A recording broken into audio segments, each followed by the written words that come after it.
வணக்கம். வாழ்வெல்லாம் பாட்டு. என் குருநாதர் எழுத்து சித்தர் பாலகுமார சார் அவர்களை வணங்கிவிட்டு உங்களுடன் பேசத் தொடங்குகிறேன். இந்த பாட்டு விஸ்வநாதன் ராமமூர்த்தி அவர்களுடைய இசையமைப்புல கவியரசு கண்ணதாசன் எழுதிய அந்த பாட்டு. இந்த பாட்டு லைஃப் லாங் வரக்கூடிய பாட்டு அப்படிங்கிறது மட்டுமே இல்லை, நம்ம லைஃபை சொல்ற பாட்டும் கூட. டிஎம்எஸ் ரொம்ப பிரமாதமா பாடிய பாட்டு. அதாவது சிவாஜி கணேசனை வைத்துக்கொண்டு கே சங்கர் அவர்கள் இயக்கிய இந்த படம் ஆண்டவன் கட்டளை. அதாவது சிவாஜி என்ன சார் செய்ய வைக்கலாம் இந்த பாட்டுக்கு? ஒன்றும் செய்ய வேணாங்க, அவர் நடந்தா போதுங்க, கேப்ஸ் விழுந்துக்கிட்டே இருக்குங்க அப்படின்னு டைரக்டர்கள்லாம் முடிவு பண்ணிடுவாங்க அந்த காலத்தில். அது மாதிரி தான் கிட்டத்தட்ட நடக்க விட்டு ரசிச்சுங்க. சிவாஜி கணேசன் மாதிரிலாம், நடிகர் திலகம் மாதிரிலாம் ஒருத்தர் நடக்கிறதுல ஒரு வெரைட்டியெல்லாம் காமிக்கவே முடியாதுங்க. வாழ்க்கையே வெறுத்து போய் இருந்த வாழ்க்கையெல்லாம் தொலைச்சிட்டு வழியோட அன்பு கிடைக்காம அப்படி ஒரு தனி மனிதனா நின்றுகிட்டு அப்படியே தேசாந்திரம் போற மாதிரி அப்படியே போவாருங்க. ஆறுபடை வீட்டுக்கும் பழமுதிர்ச்சோலை என்ன, பழனி என்ன, திருப்பரங்குன்றம் என்ன, திருத்தணி என்ன, சுவாமிமலை என்ன அப்படின்னு மனிதர் போவாரு. அப்படியே போகும்போது பார்த்தாக்கா ஆரம்பத்தில் என்னமோ அவர் விவேகானந்தர் ரேஞ்சுக்கு அப்படி நிற்பார் போவார் அந்த இது மாதிரி. அதற்கப்புறம் அப்படியே தாடி கிடிலாம் வளர்த்துக்கிட்டு அப்படியே போவார்.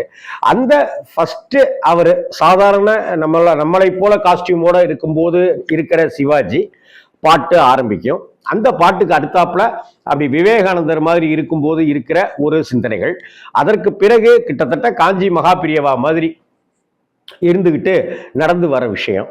அதுலேயும் அந்த பாட்டில் எனக்கு தெரிஞ்சு இந்த படம் நான் தேட்டரில் பார்க்கும்போது ஒரு 20 இடத்துலையாவது சிவாஜி சாருக்கு இந்த பாட்டுக்கு கைத்தட்டல் கிடைச்சிருக்கும். குறிப்பாக அந்த தாடியை அப்படி சொரிஞ்சிக்கிட்டு அந்த கடலையை அப்படி போட்டுட்டு சாப்பிட்டு வருவார் பாருங்க. இதெல்லாம் சான்ஸே இல்லை. கடலையை எப்படி சாப்பிடணும் அப்படின்னாக்க சிவாஜி சார் மாதிரி சாப்பிடணும் அப்படின்னு தெரிஞ்சுக்கலாம். சரி, நம்ம பாட்டுக்கு போயிடலாம். கண்ணதாசன் ஐயாவுடைய வரிகள் பாருங்க. ஆண்டவன் கட்டளை படம் பேரு. இந்த பாட்டு 6 மனமே 6. அந்த பாட்டு ரொம்ப எனக்குள்ளார ஒரு தாக்கத்தை ஏற்படுத்தின பாட்டு இது. 6 மனமே 6 அந்த ஆண்டவன் கட்டளை 6. 6 மனமே 6 அந்த ஆண்டவன் கட்டளை 6. தேர்ந்து மனிதன் வாழும் வகைக்கு தெய்வத்தின் கட்டளை 6. தெய்வத்தின் கட்டளை 6.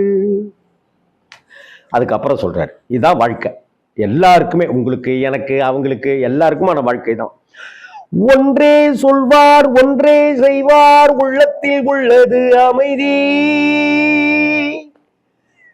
இன்பத்தில் துன்பம் துன்பத்தில் இன்பம் இறைவன் வகுத்த நியதி. அதானே வாழ்க்கையில. இன்பம் வரும் துன்பம் வரும், துன்பம் வரும் இன்பம் வரும். ஒன்றே சொல்வார் ஒன்றே செய்வார் உள்ளத்தில் உள்ளது அமைதி. இன்பத்தில் துன்பம் துன்பத்தில் இன்பம் இறைவன் வகுத்த நியதி.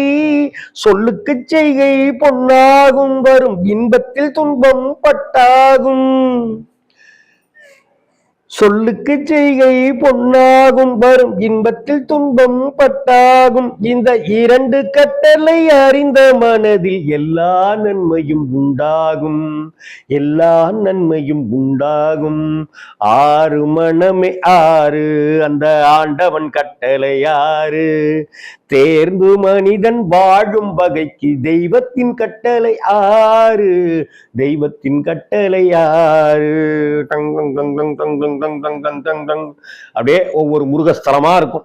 ஏன்னா இந்த படத்தினுடைய தயாரிப்பாளர் PS வீரப்பா மிகச்சிறந்த முருக பக்தர். அதனால அப்படி எடுத்திருப்பாங்க. அதுக்கப்புறம் பார்த்தீங்கன்னாக்க அப்படிதான் நினைக்கிறேன், PSV தான் நினைக்கிறேன், ஞாபகம் இல்லை, டக்குன்னு எனக்கு குழப்பமாயிடுச்சு. ஆலயமணி தான் PSVன்னு நினைக்கிறேன். அதுக்கப்புறம் பார்த்தீங்கன்னா, உண்மையை சொல்லி நன்மையை செய்தால் உலகம் உன்னிடம் மயங்கும். அப்படியா? இப்ப அப்படியா இருக்கு நாடு? நாடே வேற விதமா கலிகாலம் ஆயிடுச்சே. உண்மையை சொல்லி நன்மையை செய்தால் உலகம் உன்னிடம் மயங்கும். நிலை உயரும் போது பணிவு கொண்டால் உயிர்கள் உன்னை வணங்கும். உண்மை என்பது அன்பாகும், பெரும் பணிவு என்பது பண்பாகும்.